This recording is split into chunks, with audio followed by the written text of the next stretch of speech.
Selamat sore Property People, halo.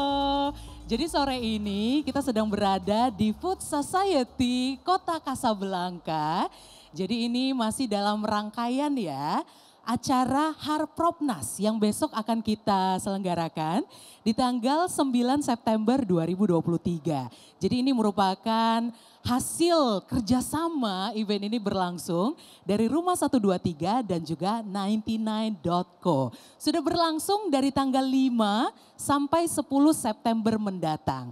Ingin menyapa juga buat teman-teman di sini, property people yang lagi hadir di Mall Kasablanka, yang ingin mendengarkan juga obrolan kita seputar properti.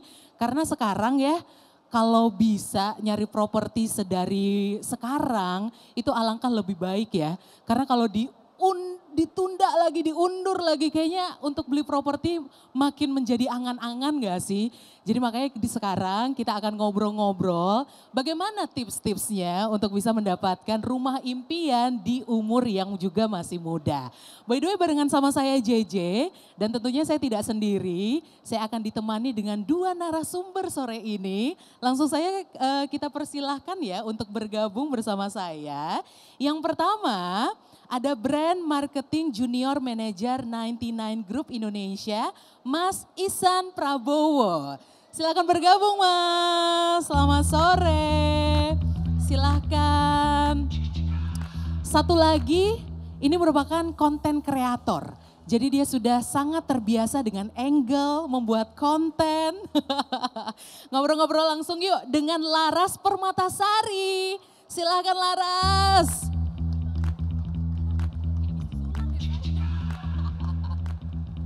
Selamat sore, halo.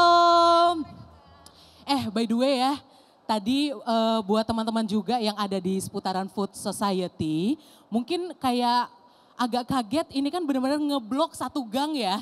Kayak ada apa nih kok rame banget, terus desainnya juga warna-warni sekali. Jadi ini merupakan acara yang tadi sudah aku sebutkan di awal, Harpropnas, dan ini hari keberapa Mas Ihsan diselenggarakan?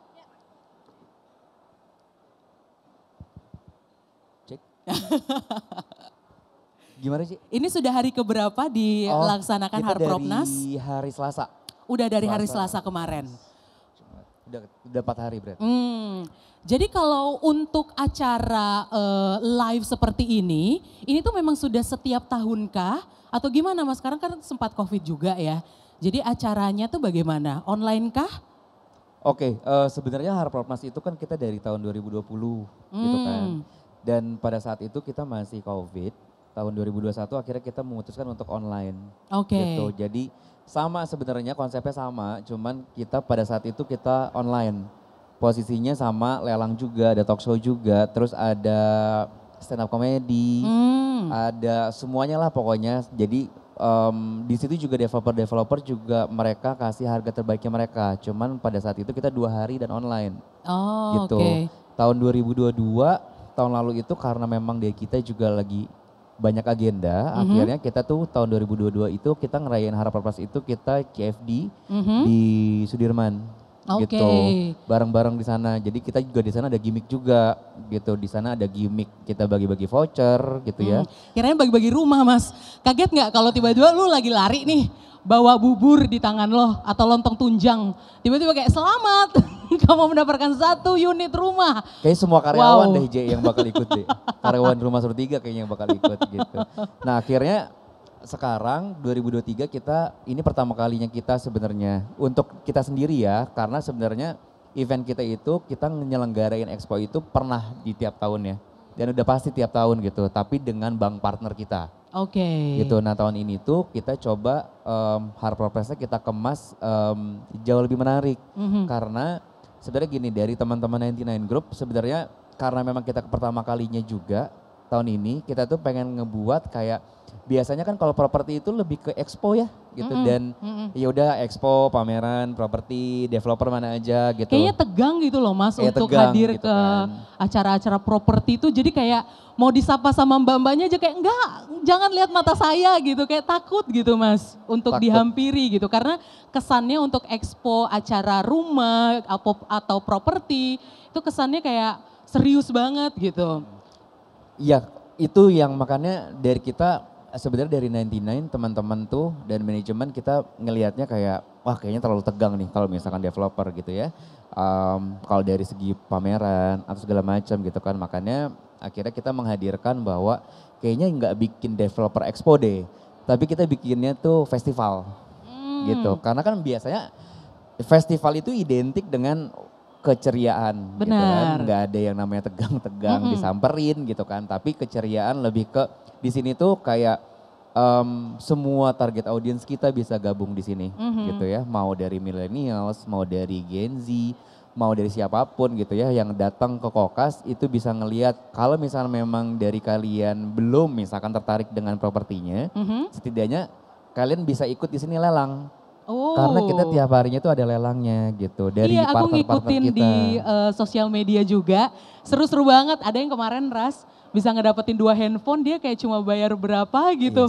Yes. Dapat wah Ada jadi 2 menguntungkan handphone. sekali. Ntar malam itu kalau nggak salah kita ada TV, ada AC, terus sampai hari Minggu tuh nanti masih banyak banget. Request air purifier boleh nggak Mas? Ada nanti malam. Menjelang nih kan cuaca ya, polusi lagi luar biasa nih. Kayaknya kita butuh banget gak sih teman-teman air purifier? Ada gitu. Jadi banyak banget. Terus besok juga tanggal 9 kita juga nanti sama Endayan Resa di sini. Jadi sebenarnya layaknya seperti festival aja. Jadi nggak cuma developer expo gitu kan. Jadi kita coba menggabungkan antara festival dengan expo gitu. Jadi hadirlah Harpronas buat pertama kalinya di offline sini gitu. Aku setuju banget sih sama Mas Iksan karena sebagai millennials ya, walaupun mengaku sebagai millennials, Laras juga mungkin merasakan hal yang sama. Kayaknya di umur kita aja udah ngerasa agak terlambat gitu ya rasanya kayak, duh kenapa ya nggak dari dulu gitu gue mempersiapkan kayak nyari informasi yang lebih detail, nabung untuk bisa punya hunian sendiri gitu. Gue sekarang masih ngekos, jadi berasa banget tuh kayak tiap bulan gue bayar kosan, itu ujung-ujungnya gue gak dapat apa-apa karena sama aja kayak dibuang percuma gitu.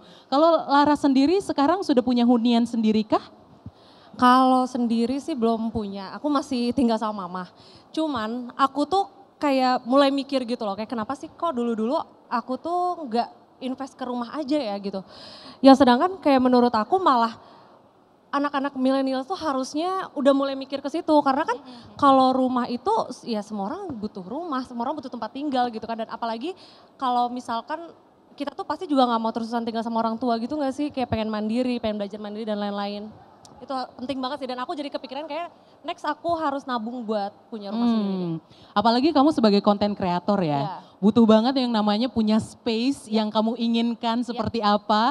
Karena buat konten kan juga harus rutin ya. Iya betul. Sekarang walaupun belum punya tapi udah mulai kepikiran belum kayak kalau nanti gua akan beli rumah seperti apa, lokasinya di mana, udah kepikiran belum? Sebenarnya ada satu rumah, jadi sebenarnya ini bukan rumah ya, jatuhnya tuh dia tuh villa tapi kalau untuk rumah tuh kayak aduh gue pengen banget deh ini.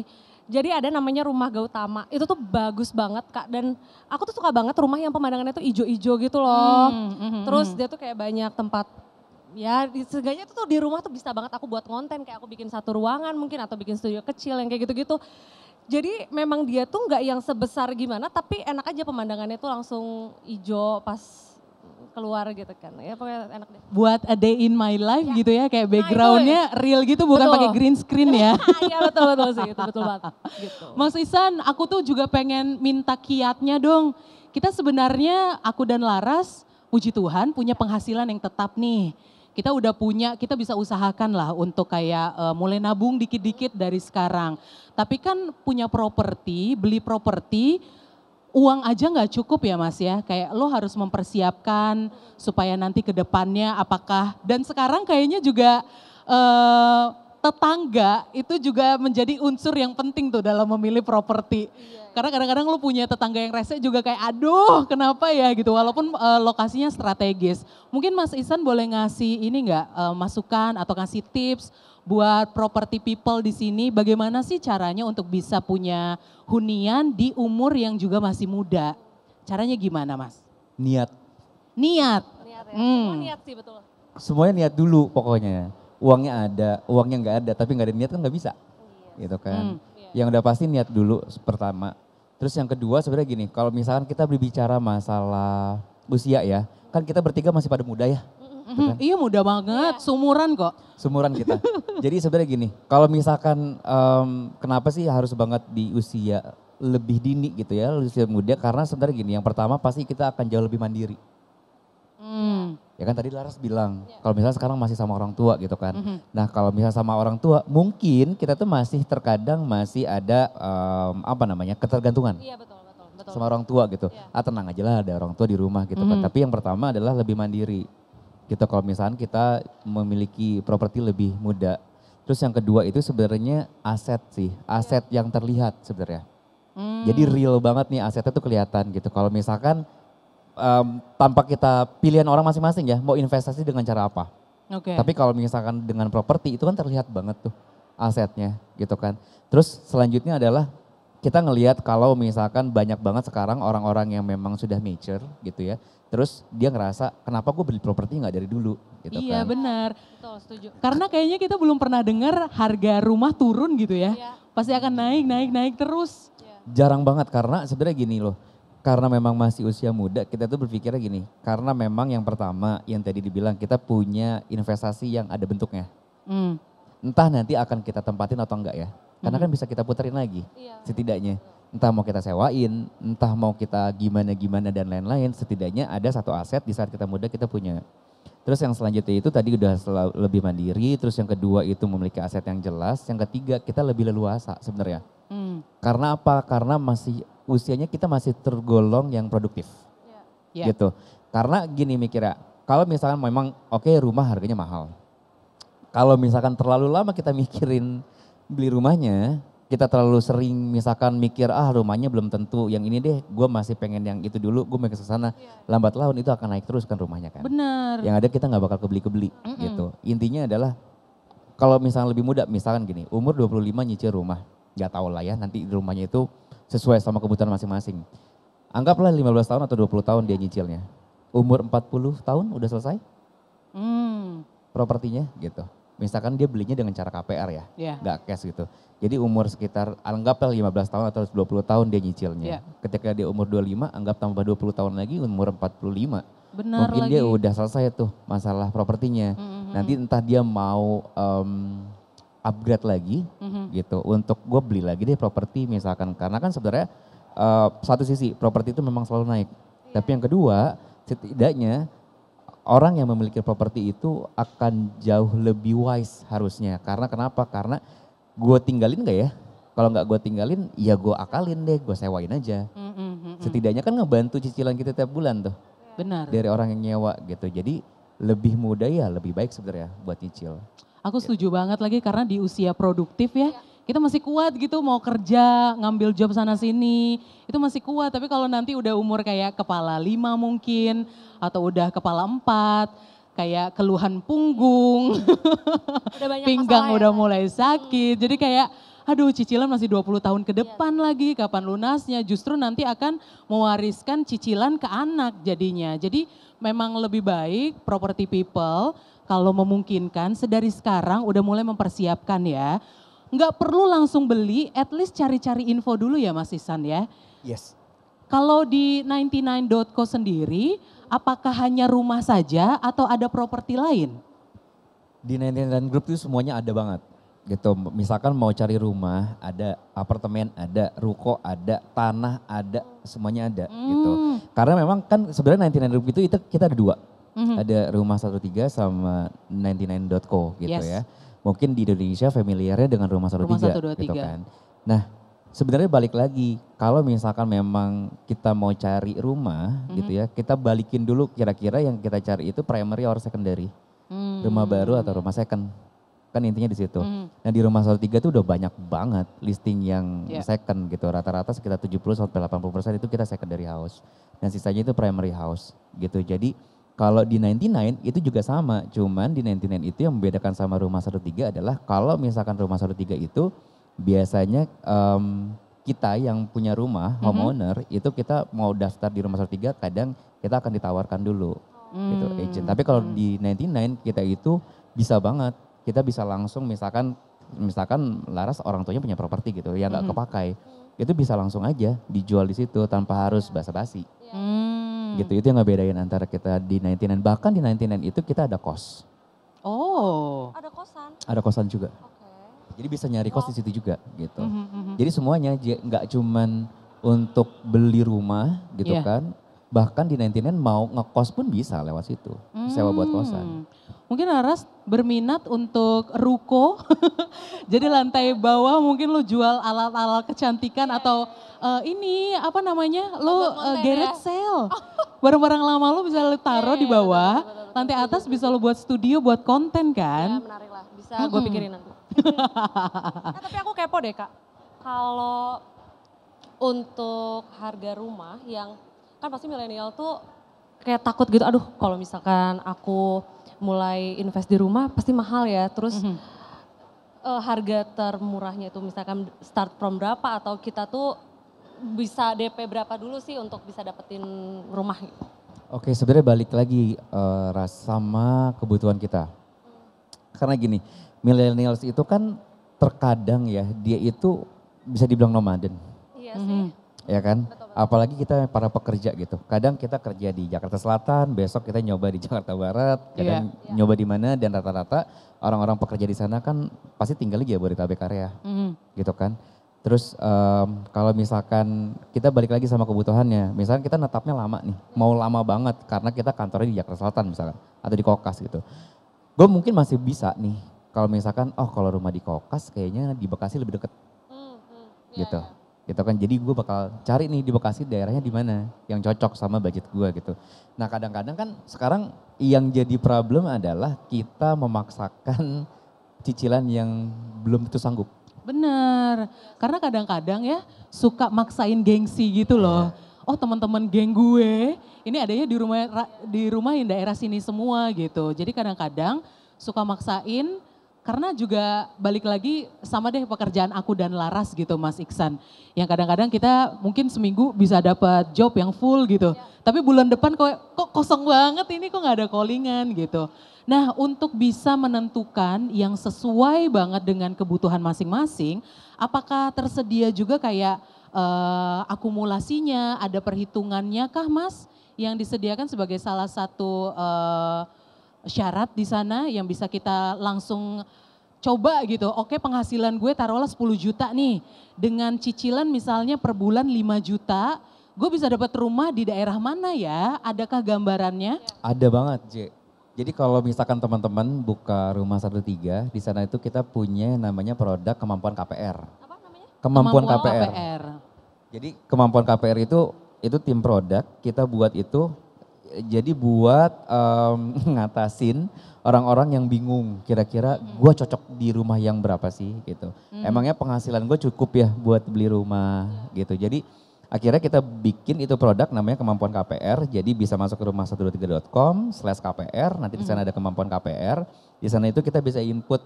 Nanti kita input misalkan gaji yang kita terima sekarang itu berapa. Nanti habis gaji yang kita terima itu berapa, nanti di dalamnya itu misalkan kita saat ini menyicil sesuatu atau enggak. Kalau misalnya memang kita enggak ada cicilan sesuatu ya kita masukin aja kosong gitu. Ada tanggungan atau enggak? Ada tanggungan atau enggak. Nanti after itu ada lagi misalkan total yang bisa kamu jadikan untuk DP berapa. Misalnya kita punya DP-nya, gue punya tabungannya cuma 100 juta deh atau 150 juta itu dimasukin. Nanti habis itu baru yang terakhir adalah nominalnya. Yang terakhir itu adalah tenornya. Tenornya berapa lama sih gitu? Mau 10 tahun, 15 tahun, 20 tahun. Nanti kita yang ngeset sendiri tuh. Nanti habis itu keluar deh, kita klik. Habis itu nanti keluar tuh rumah yang maksimal bisa kamu dapati dengan gaji kamu. Itu apa? Cicilannya berapa lama? Cicilannya berapa lama dan cicilannya berapa? Nanti ketika kita udah tahu perhitungannya, cicilannya berapa, propertinya apa maksimal, properti minimal berapa, terus nanti dikasih tahu DP-nya cukup atau tidak gitu. Nanti habis itu baru kita klik lagi, nanti akan ada referensi properti yang cocok buat kita. Gitu. Memang membeli properti ini harus realistis juga ya, harus realistis. Dengan pendapatan kita seperti apa. Dan ternyata aku juga baru tahu loh Laras, Mas Iksan, kalau KPR itu tidak selamanya harus kayak membeli rumah baru ataupun second. Renovasi pun bisa melalui KPR ya Mas. Bisa. Misal aku punya tanah nih, aku pengen ini dong untuk membangun gitu lewat KPR. Aku pun baru tahu itu sistemnya seperti apa sih Mas Iksan? Bisa sih sebenarnya sama aja, sama aja sistemnya nggak beda juga. Tinggal kita itu punya beberapa partner bank kita, gitu ya. Terus nanti akan diarahin sama tim CS kita untuk memberikan edukasi-edukasi atau tata caranya yang seperti apa, lebih detailnya gitu. Karena sebenarnya gini, di kita juga sebenarnya ada kredit multiguna juga, gitu. Jadi sebenarnya komplit banget. Gitu. Tinggal nanti dibantu aja sih sama tim kita. Oke, jadi ini pengetahuan baru juga ya. Ternyata Jadi nggak maksudnya cuma banyak kemudahan banyak gitu loh. banget, Ha-ha. iya. Ini kadang-kadang informasi yang suka nggak sampai tuh. Kalau lu ngeliatinnya cuma video potongan di TikTok, kadang-kadang kan suka kayak, wah berat banget beli properti, beli rumah mahal, nggak mungkin. Siapa bilang? Betul, Coba aja cari tahu lebih lanjut ya, bisa mengunjungi website ya. Di sini juga Property People yang sudah hadir juga di Food Society. Kalau ingin bertanya silahkan ya. Mumpung ada expertnya nih di sini. Jadi jangan ragu kalau ingin bertanya seputar properti silahkan. Feel free ya teman-teman. Ras, kalau kamu sendiri, kalau di rumah gitu, mungkin ada rumah kamar kosong pengen dikoskan gitu. Bisa loh lewat 99.co. Boleh sih, nanti kayaknya ada lah ya kalau ada. Sekarang tinggalnya kamu di daerah mana? Aku di Jakarta Timur. Jakarta Timur. Ya. Mobilitas sehari-hari itu kebanyakan di daerah mana? Kalau untuk kerjaan memang banyaknya Jakarta Selatan. Makanya aku tuh sempat kepikiran apa kalau misalkan suatu saat aku beli rumah tuh daerah Jakarta Selatan. Tapi kan aku tuh mikir kayak aduh kalau daerah Jakarta Selatan udah pasti mahal nih, udah pasti banyaklah pertimbangan aku gitu. Cuman pas tadi Kak Ihsan bilang ada apa tadi tuh apa sih kemampuan KPR apa sih? Kemampuan KPR. Nah itu aku jadi mikir kayak kayaknya bisa deh. Mungkin deh ini. Mungkin bisa. Iya benar. Dengan ngulik lebih lanjut, dari sana juga kayaknya kita mulai ada gambaran gitu loh. Jadi membeli properti nggak cuma jadi angan-angan Iya, aja betul, ya. betul. Apalagi mumpung masih muda nih teman-teman. Jadi lo masih punya kesempatan, masih sehat. Jadi wah mungkin kok untuk beli properti dan punya properti di usia muda mungkin banget. Jadi untuk property people juga yang ada di sekitaran kota Kasablanka, silakan jangan sungkan untuk menghubungi agen-agen yang ada di sini juga. Karena banyak banget promonya loh. Mulai dari cicilannya, promo KPR, terus lo juga bisa konsultasi. Acaranya sendiri ini berlangsung sampai tanggal 10 ya Mas Iksan ya? Sampai tanggal 10. Sampai besok, tanggal sampai hari 10. Minggu. Kalau dari tahun-tahun sebelumnya kan kebanyakan online karena COVID juga. Jadi memang kalau membeli properti enakan langsung datang gitu ya. Kayaknya lebih lega gitu untuk nanya langsung, untuk konsultasi segala macam. Nah, ngomongin soal properti lagi nih. Kalau seandainya kayak aku dan Laras gitu Mas yang kita punya pendapatan tetap, cuma banyak juga nih kayak job-job yang seasonal gitu. Nah itu juga mempengaruhi nggak sih Mas, misal aku mau mengajukan KPR gitu. Seperti apa yang akan mudah untuk lolos KPR? Kamu bisa ngasih tips-tipsnya nggak Mas? Menarik juga nih tips-tipsnya nih. Jadi sebenarnya gini kalau misalkan kita pekerja swasta kayak kita nih gitu kan. Sebenarnya kan kita satu sisi kita dipermudah dengan adanya perusahaan kita sendiri gitu. Karena kan KPR kan pasti butuh kan yang namanya surat dari perusahaan kita, dari tempat kita bekerja gitu. Nah cuman kalau misalkan tips-tipsnya buat kalian yang sebenarnya JJ mungkin juga kerja di kantor gitu kan sebagai host dan juga sekarang suka ada side joban juga di luar sana yang memang gimana ya enaknya buat nyicil KPR gitu kan. Sebenarnya gini J, kalau misalkan tipsnya sebenarnya kita balik lagi sama kemampuan kita dulu yang sebenarnya yang lebih tetap. Oke. Kayak misalkan gue kerja di sini, terus ternyata gue freelance di luar sana. Lumayan buat nambahin dapur ngebul gitu kan. Freelance-nya ini ya Mas, Apa? pembalap ya? Iya, balap karung. Balap karung. Cuman gue akan ngelihatnya dari kemampuan yang penghasilan tetap yang gue dapetin. Gitu. Meskipun main income-nya dibanding gue punya di luar sana. Passive income yang di luar sana gitu. Jadi gue akan fokusnya di main income gue. Oke. gitu. Demand income berapa kira-kira yang tepat sasaran sama properti yang gue butuhin ya. Balik lagi yang dibutuhin ya. Benar. Bukan yang secara gengsi gue harus di Jaksel deh atau gue harus di daerah mana deh gitu. Karena padahal kalau dilihat juga kebutuhannya juga belum banget gitu. Belum yakin juga gue bisa nyicil itu secara panjang gitu kan. Jadi dengan sesuai sama kebutuhan ditambah gue sebenarnya bisa nih mampu nih nyicil sekian nih. Cuman kan kita nggak tahu ya passive income itu datangnya bulan depan datang, bulan depan lagi belum tentu datang. Tapi yang lebih tepat adalah main income kita tuh berapa. Dari situ takarannya tuh, dari main income-nya dulu berapa gitu. Bisa jadi kalau misalnya kita punya penghasilan di luar main income, yang passive income, anggaplah itu buat ngerenov. Anggaplah itu buat furniturnya. Anggaplah untuk kebutuhan-kebutuhan yang lain lah, yang menyangkut dengan rumah yang kita punya. Gitu. Jadi itu jangan dijadikan tolak ukur kita, misalkan gue kan punya penghasilan lebih dibanding yang sudah punya sekarang gitu. Tapi dipertimbangkan lagi gitu, takutnya kita nggak ada yang tahu besok terjadi apa gitu. Kayak COVID kita nggak pernah tahu ada terjadi COVID gitu kan.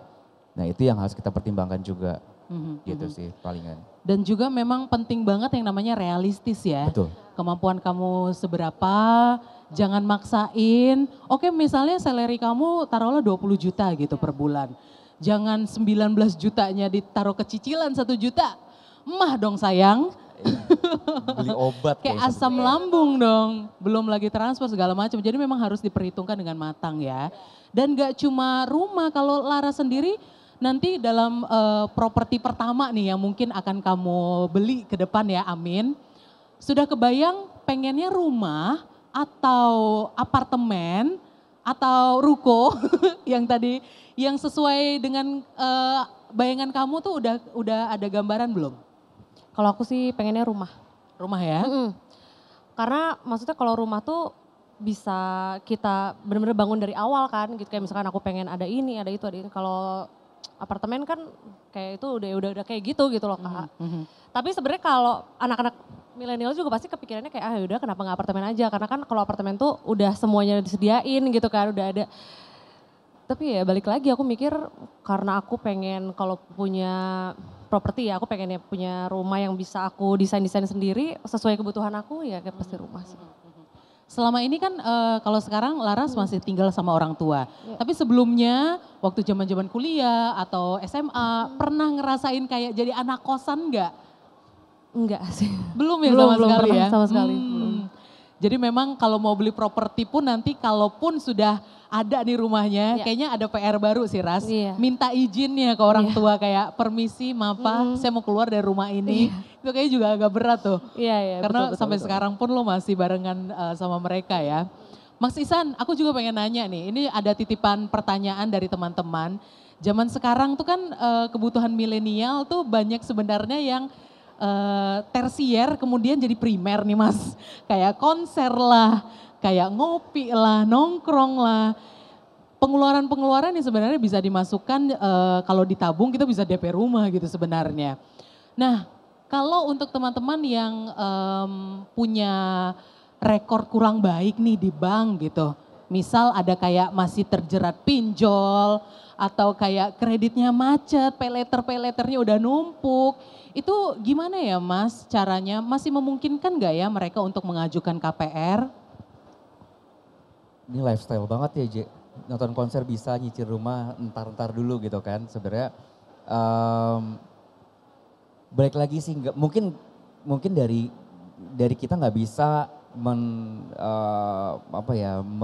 mesamaratakan semua milenial seperti itu gitu ya. Mungkin ada juga yang memang mereka prefer menabung jauh lebih banyak dibanding dia harus nonton konser. Dan kita nggak menyalahkan juga kok bagi mereka yang nonton konser, traveling kemana-mana, karena memang balik lagi itu kan kebutuhan masing-masing ya, yang nggak bisa secara gamblang kita bilang nyicil rumah aja lah, ngapain jalan-jalan gitu, ngapain beli tiket konser buat apa gitu kan, karena balik lagi sama mereka masing-masing gitu kan.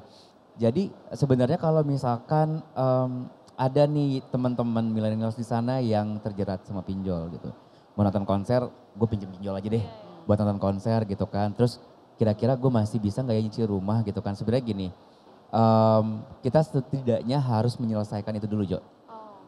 Gitu. Kita harus nyelesain dulu nih yang namanya pinjaman-pinjaman yang memang pasti dong kalau misalnya kita mau nyicil KPR pasti ada BI checking. Gitu kan pasti akan dilihat nih track recordnya nih anak bagus apa enggak nih? Benar. Nih orang bagus apa enggak nih? Jadi setidaknya kita harus nyelesain dulu tuh semuanya gitu. Karena kalau dipikir-pikir ya, kalau misalnya kita ngelihat sekarang dengan kayaknya setelah COVID ini banyak banget entertain di luar sana tuh event nonton Coldplay lah, nonton apa segala macam yang balik lagi sama oh gue memang suka Coldplay emang kenapa gitu kan. Gue nyicilnya nanti abis nonton Coldplay mungkin kan gak ada yang tahu juga gitu. Jadi lebih baik kita itu menyelesaikan dulu tuh yang namanya pinjaman dulu tuh kita selesaiin dulu. Karena kan tadi ya yang dibilang kalau misalkan di di produk yang kita punya, yang tadi kemampuan KPR, itu kan ada tuh cicilannya dimasukin berapa tuh. Mungkin kan nanti akan mempengaruhi tuh unit yang kita punya, cicilan yang harus kita jalanin, pasti kan mempengaruhi juga. Malah takutnya nanti malah jadi ngeberatin gitu. Jadi lebih baik kita coba pikir ulang, kita coba maksudnya kita selesain dulu pinjaman-pinjaman yang memang membuat kita nanti takutnya sulit buat nyicil. Itu dia sih, memang harus diselesaikan dulu buat ketenangan jiwa juga gak sih guys? Kalau udah gak ada hutang kan lega gitu kayaknya, bisa berpikir lebih tenang juga, oke next step gue apa nih? Sekali lagi mungkin kok untuk bisa punya properti di umur yang muda ya. Oke, Mas Iksan, semisal nih property people di rumah udah mulai mengakses dari sekarang. Oke gue pengen nyoba kira-kira dengan pemasukan gue yang realistis ditambah lagi dengan pengeluaran gue sehari-hari. Gue hanya bisa sekian nih setiap bulannya. Untuk Rumah 123 dan juga 99.co akan membantu sejauh apa sih Mas? Untuk proses kita sampai membeli hunian, apakah sampai menemani kita di bertemu dengan nanti pihak ketiganya, karena ada juga beberapa aku lihat di sosial media yang ternyata mereka ditipu gitu Mas untuk membeli properti, karena sayang sekali ya karena untuk membeli properti kan uangnya tidak sedikit ya, itu uangnya besar gitu. Jadi sejauh mana nih Rumah 123 dan 99.co akan menemani kami sebagai pembeli? Oke, sebenarnya kalau misalkan kita balik lagi ya, kita memang portal yang menyediakan antara supply dan demand. Antara yang punya properti dengan peminat properti. Kita sebenarnya di tengah-tengah nih. Kita mempertemukan mereka gitu. Nah sebenarnya kalau misalkan dari nyari, kita bantuin gitu. Karena kita pun sebenarnya punya agent. Kita punya agent juga. Dan kita juga punya rekanan-rekanan developer. Jadi sebenarnya nggak ada nih yang namanya beli properti itu kucing dalam karung. Gitu. Udah pasti nanti dari kita juga akan dibantu untuk site visitnya. Gitu. Misalkan Laras misalnya pengen rumah di Pejaten gitu. Nanti dari pihak developer yang bersangkutan dan kita pasti nanti akan dibantu untuk site visit terlebih dahulu. Ngelihat dulu unitnya, ngelihat dulu misalkan keabsahan data-datanya tentang developernya gitu. Karena sebenarnya gini, membeli rumah itu balik lagi dengan developer yang kita pilih. Gitu ya. Kita lihat dulu track record developer yang akan kita pilih, yang akan kita beli. Track recordnya bagus gak nih? Misalkan di masalah media pers gitu, punya masalah atau enggak gitu kan. Dan kredibilitasnya seperti apa. Unit-unit yang biasa dia luncurkan itu proyek-proyeknya bagus-bagus banget atau enggak gitu. Terus affordable atau enggak, itu harus kita pertimbangkan semua tuh. Karena hal yang ditakutkan adalah misalkan, wah ternyata gue ketipu nih sama agen-agen bodong misalkan. Nah untuk mengantisipasi itu kita pasti akan bantu. Gitu, kita pasti akan ngebantu dan di kita juga sebenarnya kita juga ada yang namanya official developer gitu, official developer. Jadi official developer itu adalah developer yang memang di kita itu secara propertinya, surat-suratnya, agentnya segala macam itu udah lolos dari QC lah gitu. Sama halnya kayak misalkan kita belanja di salah satu marketplace, kita akan jauh lebih trust melihat toko tersebut adalah official. Gitu kan, nah di kita juga sama seperti itu, gitu pasti akan kita bantu kok. Tapi aku kepo deh, kalau sebenarnya syarat untuk punya, maksudnya untuk kayak misalnya aku pengen nyicil gitu, itu syaratnya gimana sih? Apa sih karena aku nggak tahu sama sekali, belum pernah gitu. Apa aja? Sebenarnya gini. Yang harus siapin gitu.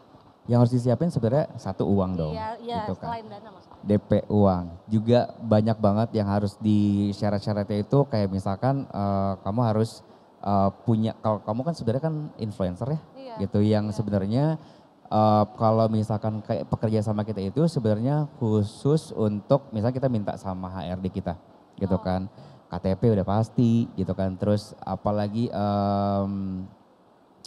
berkas-berkas yang kita punya, kakak, akte, segala macam gitu, kita harus punya untuk itu gitu kan. Nah buat influencer itu biasanya dari bank itu palingan melihat dari bukti yang misalkan kamu dari Instagram atau dari YouTube, dari AdSense. Oh itu juga menarik banget ya Mas. Yes. Sekarang followers Instagram, sosial media itu juga bisa menjadi salah satu penguat untuk kamu mengajukan misalnya mau jadi mengajukan KPR atau apa, beberapa itu sudah bisa disertakan sebagai aset. Benar gak sih Mas? Iya itu bisa salah satunya, cuman yang paling valid adalah rekening koran biasanya. Yang harus disiapkan gitu. Yang di bank ya, bukan koran langganan ya. Yang di koran, yang di koran dong, gitu. Jadi yang di bank, jadi itu salah satu syaratnya juga gitu untuk mengajukan gitu. Iya soalnya kan aku sempat mikir kayak aku kan nggak kerja kantoran gitu, terus gimana syaratnya? Aku takutnya ada yang aku nggak bisa penuhin gitu kan. Ternyata. Harusnya jauh lebih mudah sekarang beli properti. Iya oke. Freelance pun bisa kok buat beli properti gitu. Apalagi sudah dibantu dengan begitu banyak kemudahan ya dari Rumah 123 dan juga 99.co. Jadi buat teman-teman di sini property people apakah sudah mulai kebayang sesuai dengan kebutuhan itu pasti perlu banget yang namanya realistis. Mulai memikirkan ini nanti gue juga beli properti apakah untuk ditempati sekarang atau untuk masa depan. Jadi itu juga perlu disiapkan ya kalau mau ditempatkan sekarang di mana itu memang harus nggak bisa buru-buru sih yang namanya beli properti. That's why kami hadir di sini sampai tanggal 10 September 2023 di Mall Casablanca. Jadi teman-teman party people, property people di sini bisa tanya-tanya sama agent-agent, bisa ngobrol langsung, mungkin bisa simulasi juga ya Mas ya langsung. Bisa. Kayak pendapatan gue segini nih kira-kira yang gue bisa dapatkan itu di daerah mana dengan properti seperti apa itu juga akan dibantu ya. Bisa di boothnya Rumah 103 nanti dibantu. Lalu spill dong Mas Iksan rangkaian acaranya selain kita ngopi on ground ini bakal ada apa aja untuk hari ini? Hari ini kalau nggak salah ada lelang dari Panasonic. Oh. After kita kita talk show itu nanti akan ada lelang dari Panasonic. Terus nanti jam 9 itu akan ada DJ juga perform di sini. DJ, baik. Jadi buat property people mungkin yang sekarang lagi nonton kita di YouTube, lagi di seputaran kota Casablanca, bisa merapat ke sini ya. Karena mungkin di sekitaran jam 7 malam nanti akan dimulai lelangnya siapa tahu. Mulai dari sekarang dicicil dulu. Mulai dari peralatan propertinya ya yang nanti akan mengisi rumah atau hunian kamu. Baiklah untuk sebelum kita tutup untuk teman-teman di sini ada yang ingin bertanyakah? Property people tampaknya dari pandangan-pandangannya mereka sudah mulai yakin sih kayak oke, gue bisa nih punya properti di usia muda. Setuju ya Mas ya? Setuju. Punya tai lalat di samping bibir itu katanya hoki loh Mas. Baiklah kalau begitu property people terima kasih banyak ya sudah nemenin ngopi on ground hari ini. Terima kasih untuk Mas Iksan. Tadi kita udah ngobrol-ngobrol udah banyak banget dapat input tentang mencari properti hunian di umur yang muda. Laras juga terima kasih. Mudah-mudahan dalam waktu dekat bisa menemukan properti yang tepat ya. Baiklah kalau begitu sampai ketemu lagi di Ngopi On Ground selanjutnya. JJ pamit, terima kasih. Selamat sore.